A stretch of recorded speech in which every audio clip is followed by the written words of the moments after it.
Berarti tahun 2026 akan memiliki banyak sekali perubahan karena Merkurius itu planet yang paling cepat bergeraknya, dan kita harus siap. Orang-orang yang depresif, yang mungkin punya kecenderungan anxiety, kekhawatiran yang berlebihan akan semakin parah. Kalau aku selalu bilang 2026 akan menjadi mental breakdown untuk banyak sekali orang. Kemarin saya di awal 2025, di akhir 2024 sudah mengatakan bahwa 2025 akan menjadi tahun peralihan. Akhir dari sebuah siklus, ibarat kita berada di jembatan mau menyeberangi, tapi kita belum melihat tak akan datang kemana. Situasi akan semakin runyam di tahun 2026. Aku tidak mau menggambarkan terlalu gelap, tapi memang sebagai krisis.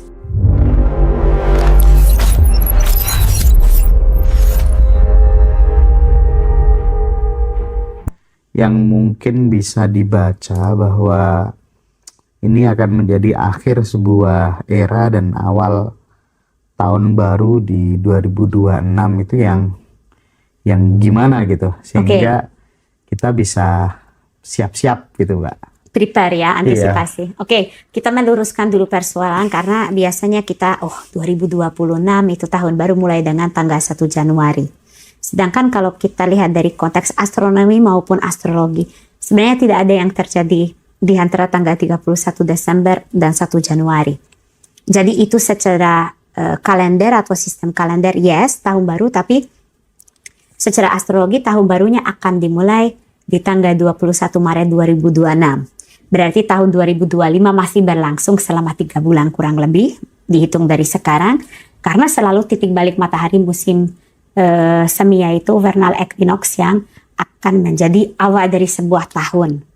Jadi 2026 akan dimulai secara astrologi di tanggal 21 Maret. Ini yang pertama saya harus menyampaikan. Yang kedua, kemarin saya di awal 2025, di akhir 2024 sudah mengatakan bahwa 2025 akan menjadi tahun peralihan. Akhir dari sebuah siklus, ibarat kita berada di jembatan mau menyeberangi, tapi kita belum melihat kita akan datang kemana. Karena hal-hal masih berada di dalam rahim waktu yang tak terlihat. 2025 ini secara numerologi 99 itu selalu akhir dari sebuah siklus. Sedangkan 2026, 2026, 10, 1 tambah 0, 1. Siklus baru. Kalau kita bicarakan secara kualitas planet, tahun 2025 itu tahun Venus. Jadi energi keindahan, harmoni, perdamaian, energi money itu ada di pusat. Kalau tahun depan 2026 Merkurius. Nah, Merkurius ini hubungannya dengan kecerdasan, rasionalitas, objektivitas, komunikasi, adaptabilitas, fleksibilitas. Berarti tahun 2026 akan memiliki banyak sekali perubahan karena Merkurius itu planet yang paling cepat bergeraknya. Dan kita harus siap menghadapi dengan apa? Merkurius juga komunikasi yang baik, kemampuan observasi yang baik, rational thinking atau penalaran yang objektif, yang sober, yang tidak subjektif. Sedangkan kalau kita bicara tentang planet-planet yang gerakannya terlambat, tahun 2026 akan ada beberapa fenomena. Uranus akan mutlak masuk ke Gemini. Dan secara kualitas memang sangat cocok dengan Gemini. Artinya kemungkinan besar akan cepat sekali terjadi perubahan. Kita di akhir-akhir ini sejak COVID sudah merasakan ya Mas Hendra. Kualitas waktu seolah-olah spinningnya sangat cepat. Nah ini akan lebih cepat lagi seketika Uranus akan masuk ke Gemini. Mungkin aja akan ada terobosan di ranah digital teknologi, IT, AI yang akan membuat semua menjadi semakin cepat, semakin intensif. Dan ini sebenarnya butuh persiapan apa dari kita? Yang pertama, bagaimana kita memelihara ketenangan. Tidak mudah terkoyak oleh hal-hal yang datang dengan semakin cepat, semakin intensif dari luar. Yang kedua, kita harus juga siap bahwa seketika satu era selesai dan era baru datang, itu pasti berat. Karena pola-pola lama sudah mulai musnah, sedangkan pola baru belum bisa terlihat. Dan ini juga akan dikuatkan oleh konjungsinya Saturnus dan Neptunus di awal Aries. Akan ada semacam suasana yang tidak pasti, ngambang, penuh dengan ketidakjelasan. Akan membuat kita mudah kebingungan, akan membuat kita mudah anxiety, mudah melihat bahwa tidak ada sesuatu pijakan yang pasti di sekitar kita, tentunya ini bisa mempengaruhi kesehatan mental kita dan kemampuan bernalar kita. Kembali lagi, gimana kita tetap sober, tetap objektif, tetap rasional. Izin aku pause sampai di sini dulu Mbak ya. Banyak yang menyebutkan bahwa 2026 itu katanya akan menjadi fase di mana mulai runtuhnya figur-figur otoritas gitu di luar gitu, termasuk berakhirnya era guru, terus kemudian menjadi pergeseran ke otoritas batin, termasuk apa kelakuan-kelakuan pejabat yang mulai terbongkar semuanya gitu. Apakah kemudian itu relate dengan bacaan dari Mbak Agi? Sangat relate. Kenapa? Sejak masuknya Pluto ke Aquarius mulai dari 2023 2004 masuk mutlak, kita memang harus mengalami sesuatu transformasi terkait otoritas yang kita taruh di luar. Kita kan memang cenderung suka membuat diri kerdil kecil, anak kecil, dan kita berharap, oh ada otoritas yang lebih tinggi, Bapak Presiden, Bapak Camat, Bapak Bos, suami saya, guru saya yang akan menyelamatkan kita. Sedangkan pesan dari era Aquarius yang akan digarisbawahi lagi oleh masuknya Pluto ke Aquarius, justru pelajarannya adalah jadilah otoritas bagi diri sendiri. Jangan mudah menyerahkan otoritasmu dan mencari otoritas di luar diri. Karena ini pada akhirnya membuat kemasyarakatan kita menjadi memang kerdil. Kita selalu menunggu satrio piningit, tidak mau menyelamatkan diri, kita menunggu penyelamat dari luar. Nah ini adalah sebuah ilusi yang palsu dan harus terbongkar dengan mundurnya titik simpul utara dari poros Virgo Pisces ya ke poros Leo Aquarius. Ini juga lagi tema bahwa kita harus mengalami bahwa masing-masing orang punya otoritas yang dia harus bangun dan jaga sendiri. Jadi kita akan mungkin lebih sensitif terkait boundaries kita, bagaimana kita tidak membiarkan orang-orang mencampur adukin urusan kita. Kuasa kembali ke diri kita, dalam arti kita tidak menyerahkan semudah itu kuasa kepada orang-orang, karena penyelewangan kuasa itu terjadi seketika kita terlalu mudah menyerahkan kuasa kepada orang yang mungkin sebenarnya kapasitasnya tidak sesuai. Pemimpin yang misalnya tidak kualitas, guru yang tidak berkualitas, dan seterusnya dan seterusnya. Jadi ya itu memang pasti akan menjadi satu fenomena terjadi bahwa kita akan kecewa dengan otoritas-otoritas di luar diri. Hingga kita mungkin akan merasa ya lebih baik aku yang menjadi otoritas untuk diri sendiri daripada saya menyerahkan kuasa tersebut kepada orang yang tidak cakup. Jadi 2026 itu kalau dalam perspektif astrologi yang dibaca oleh Mbak Agi, ini bukan hanya sekadar krisis, tapi akan terjadi semacam kayak kebingungan massal gitu nggak sih, atau ketidakpastian? Karena setiap pembongkaran ilusi pasti akan jadi semacam ya, oh berarti ini tidak benar. Jadi apa yang benar? Ada semacam titik di mana kan menghadapi bahwa yang selama saya yakini itu tidak bisa diyakini lagi. Itu tentunya akan membingungkan, mengecewakan.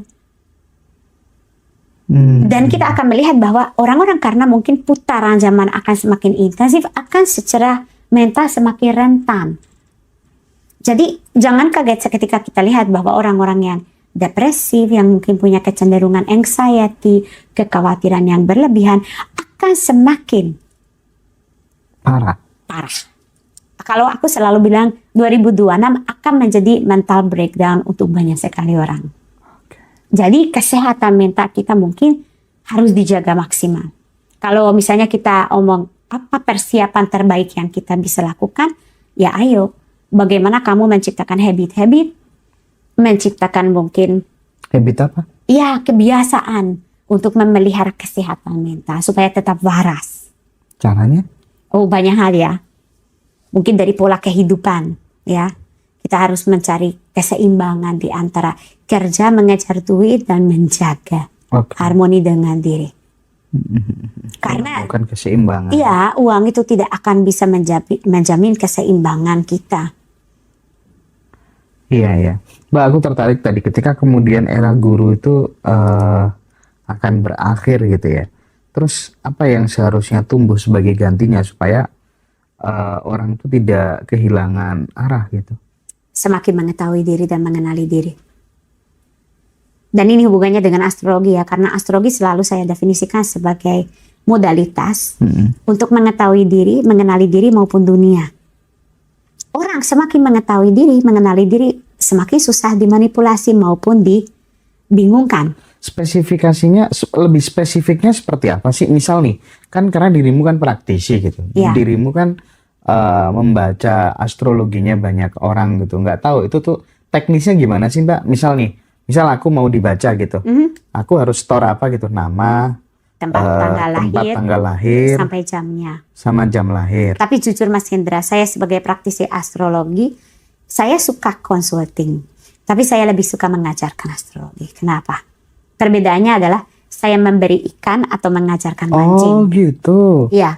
Jadi ya saya sebagai konsultan bisa Semacam kayak di-reach out. TOT gitu ya? Iya, semacam kelas, kursus gitu. Jadi saya mengajarkan astrologi.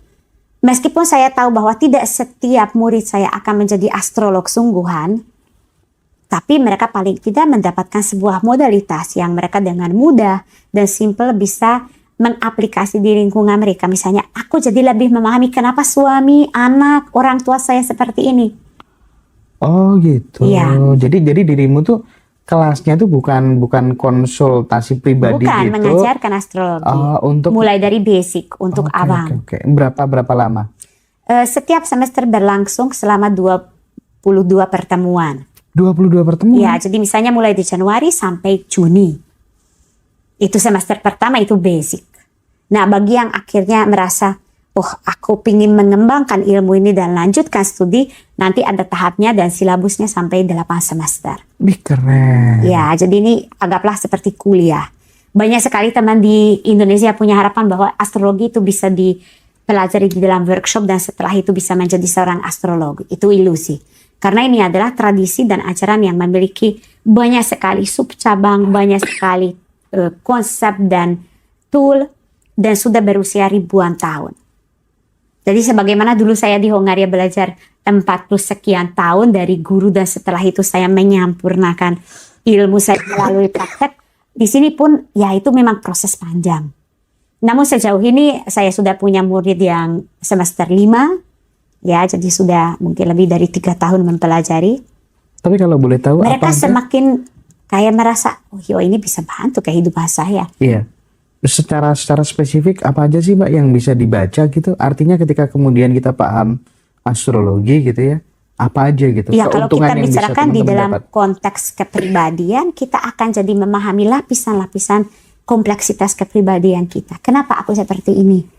Mengapa aku punya mungkin cara attitude atau kinerja inner yang seperti ini? Kita akhirnya memahami. Oh, ini korelasinya dengan kondisi celestial. Termasuk misi jiwa, Termasuk misi jiwa. Pekerjaan, keuangan, siapa jodohku, aku punya sebenarnya life purpose atau life goal yang seperti apa. Nah, tadi metaforanya adalah daripada memberi makan ikan, saya lebih suka mengajarkan mancing. Jadi saya memang seorang konsultan astrologi yang bisa di reach out oleh siapapun untuk konsultasi, tapi saya juga guru astrologi. Oke. Ya, jadi ketika saya bicarakan kelas itu adalah saya mengajarkan astrologi.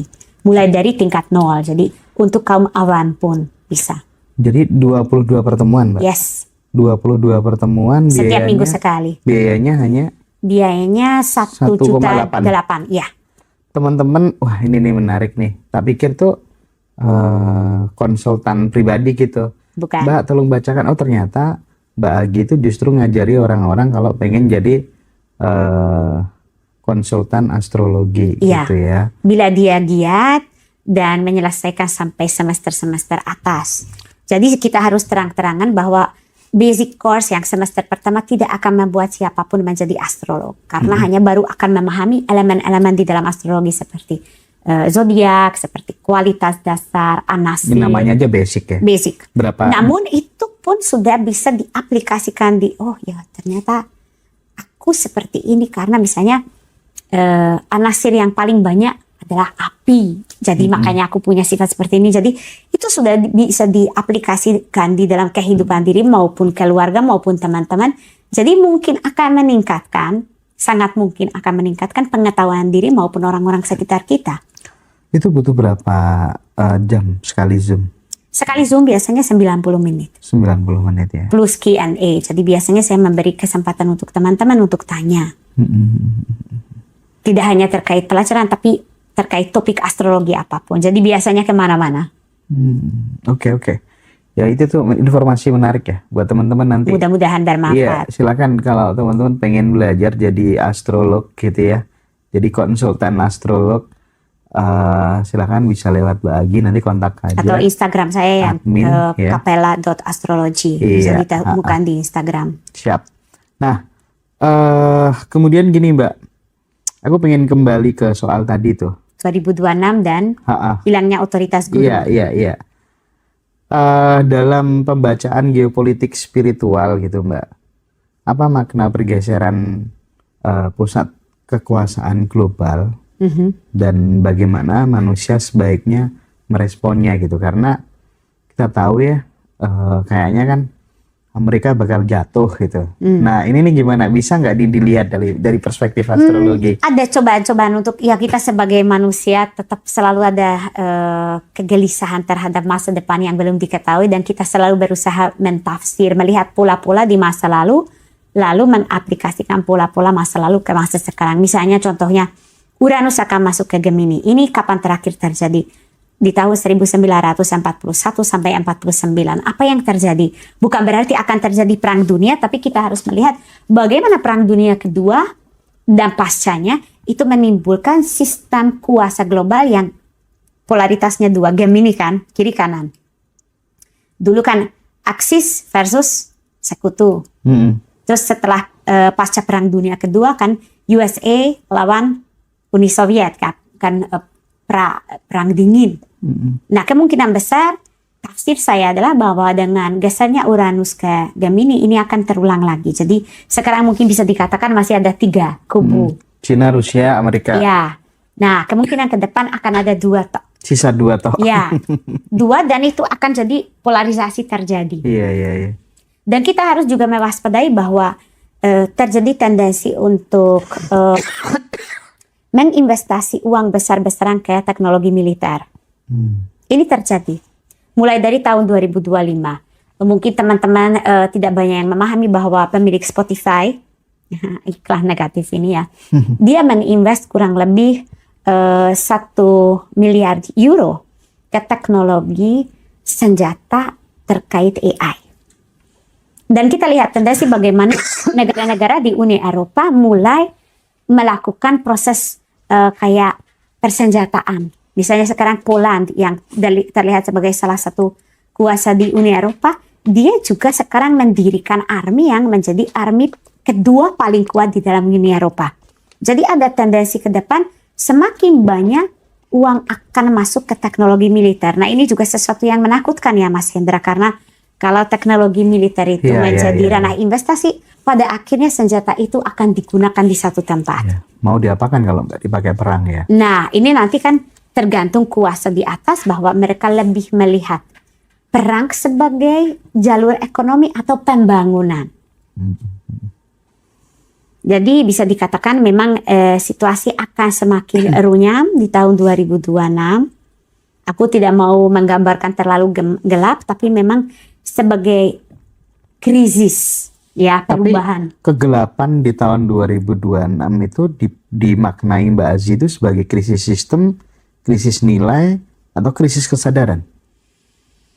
Kalau aku melihat krisis sistem dan krisis nilai pasti. Tapi kalau krisis kesadaran saya tidak melihat terlalu gelap, karena saya semakin banyak terhubung dengan individu-individu dan orang-orang yang semakin sadar bahwa sistem ini udah tidak bisa dijalankan lagi. Ini sudah bukan jalan perkembangan bagi umat manusia, kita stuck. Nah sekarang kita berubah atau punah. Bayangin ya Mas Hendra, kalau kita mikir Uni Soviet punya rudal nuklir 6.000 jumlahnya, Amerika Serikat kurang lebih sama, Prancis punya 300-an, Inggris punya 600-an. Kalau kita jumlahkan semua ini senjata nuklir, kita bisa memusnahkan tata surya.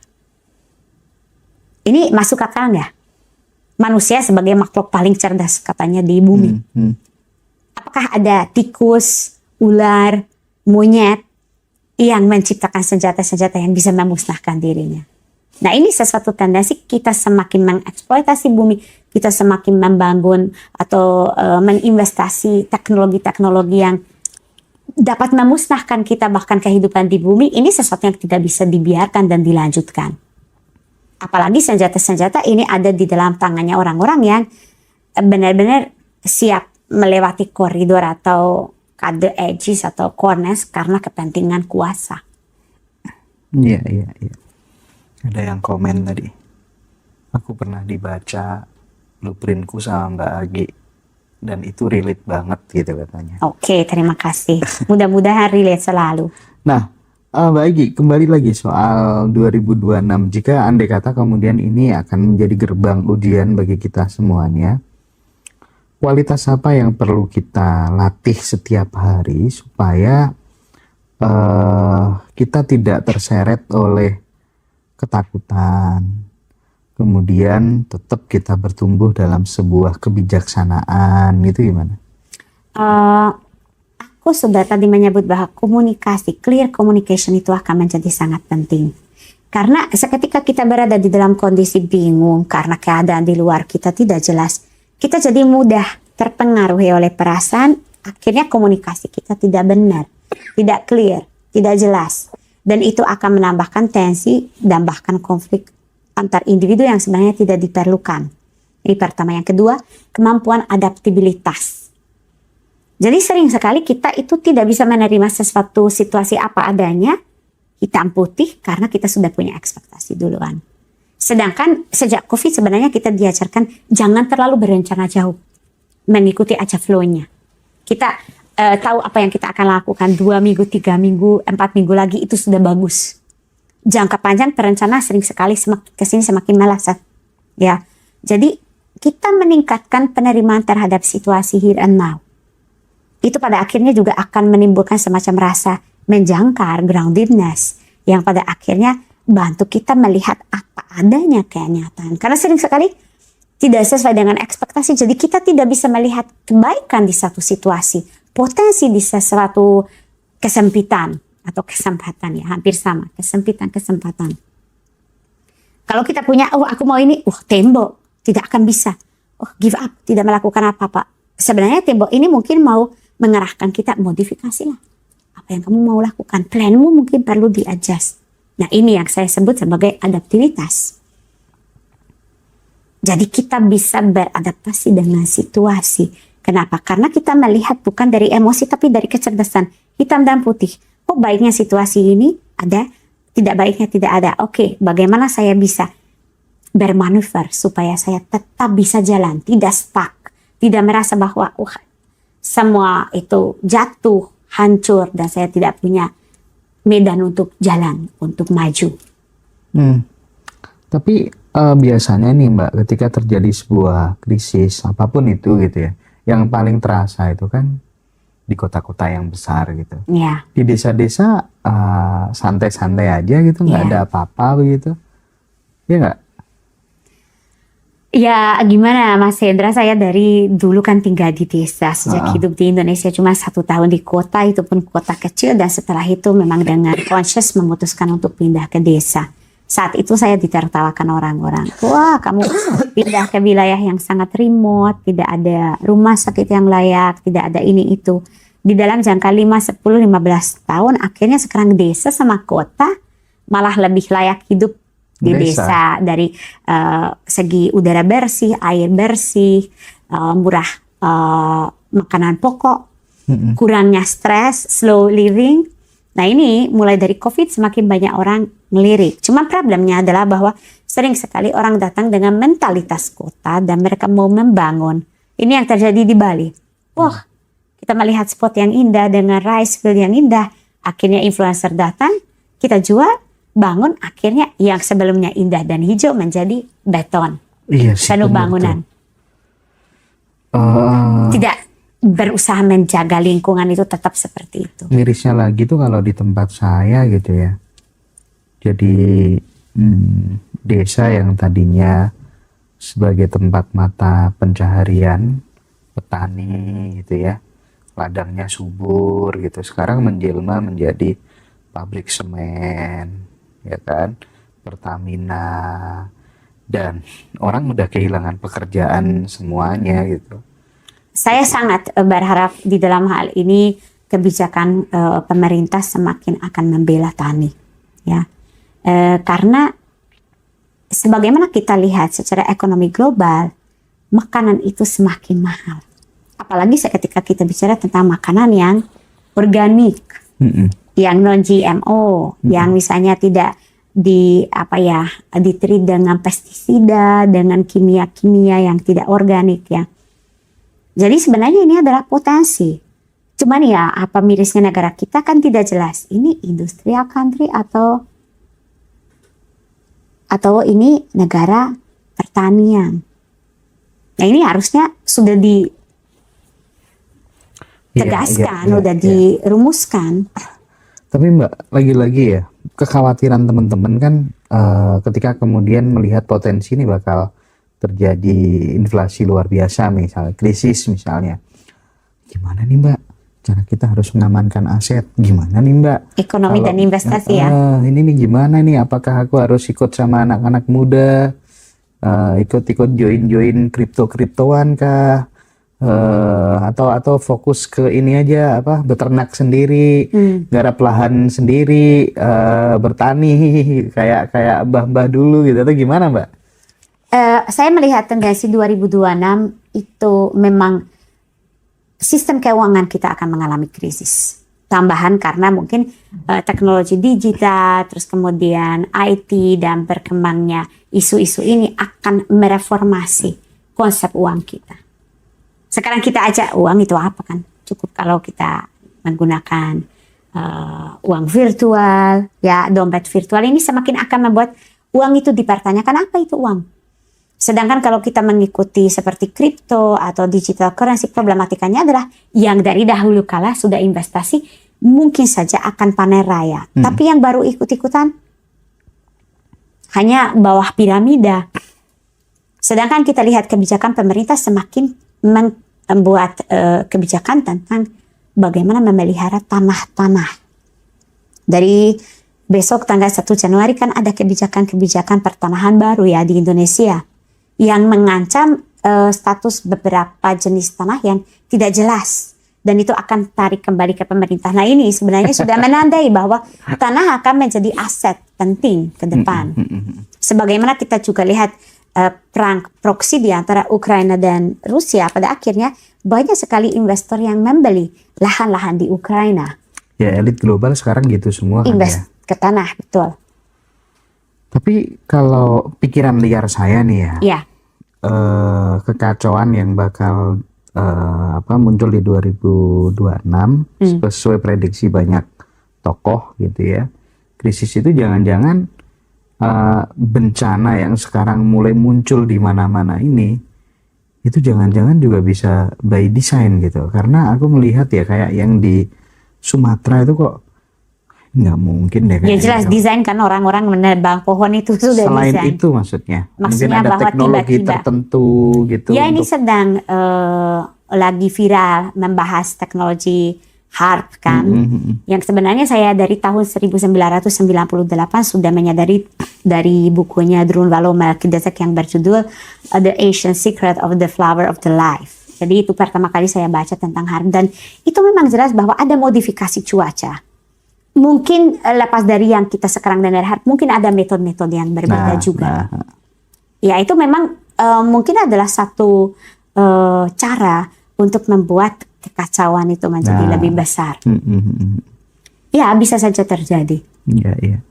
Karena aku tuh kalau misalnya sesuatu yang udah diomongkan orang itu muncul teknologi HARP misalnya ya, iya aku lebih percaya yang begitu gitu, karena sudah ada muncul isu itu, oh ini wajar juga ya. Ya kita kan tahu bahwa teori-teori konspirasi setelah 6 bulan itu terbukti semua bukan teori konspirasi tapi kebenaran. Nah ini, jadi ya kita harus benar-benar membuka cakrawala pikiran bahwa itu juga muncul sebagai kemungkinan bahwa mungkin saja benar. Masa iya lumpur segitu gitu kan? Karena saya jujur, memang dari dulu adalah orang yang cukup skeptis terhadap politik. baik di tingkat nasional maupun internasional. Karena apa? Karena saya melihat bahwa pemegang kebijakan itu memang selalu punya sesuatu intention yang tidak baik. Iya, iya, iya. Ya. Nah itu dia pada akhirnya aku jadi agak skeptis dan selalu melihat gerak-gerik dengan curiga. Jangan-jangan di baliknya ada sesuatu maksud. Ya intinya kita tetap waspada supaya tidak mudah dikacaukan. Oke, oke, oke, oke. Nah untuk hal itu kita benar-benar harus menjaga kewarasan, keseimbangan, ketenangan. Apapun yang terjadi di luar ya kita tetap punya jangkar di dalam diri yang menenangkan, yang membuat kita jadi tenang, chill. Kita bisa melalui ini, kita bisa survive, kita bisa bertahan. Dan bahkan mungkin kalau kita adaptasinya cerdas, kita bahkan bisa menjadi agent perubahan yang lebih baik. Karena sistem lama ini semakin terbukti tidak bisa dipertahankan, berarti butuh sistem baru. Iya, betul. Sistem baru berarti ada perubahan. Perubahan ini akan terjadi di luar kita atau kita mau menjadi agent perubahan. Aku merasa di dalam hal ini salah satu pesan paling penting adalah selain kita menjaga otoritas diri, bagaimana kita sebagai people power akan menemukan bahwa sebenarnya struktur-struktur dari bawah, akar rumput, ini akan memerankan peran yang sangat penting ke masa depan. Jadi bagaimana orang-orang menemukan cara saling membantu. Sebagaimana di banjir di Sumatera pun korban membantu korban. Iya. Ini jadi ada semacam bekerja sama antara golongan-golongan bawah yang pada akhirnya bisa membawa perubahan. Iya. Karena masih meyakini bahwa rakyat itu punya kuasa sebenarnya. Cuman dia tidak menyadari kuasanya karena kuasanya diserahkan. Iya, oke. Terima Jadi kasih. saya berharap bahwa ke depan kita tetap akan mendengar seiring perubahan, masyarakat semakin akan menyadari kekuatan akar rumput ini. Kita bisa melakukan perlawanan. Kita bisa mencari jalur untuk mencari keselamatan di antara ketidakbijakan pemerintah misalnya yang tidak memihak ke masyarakat. Semoga ya, Mbak ya. Amin. Oke.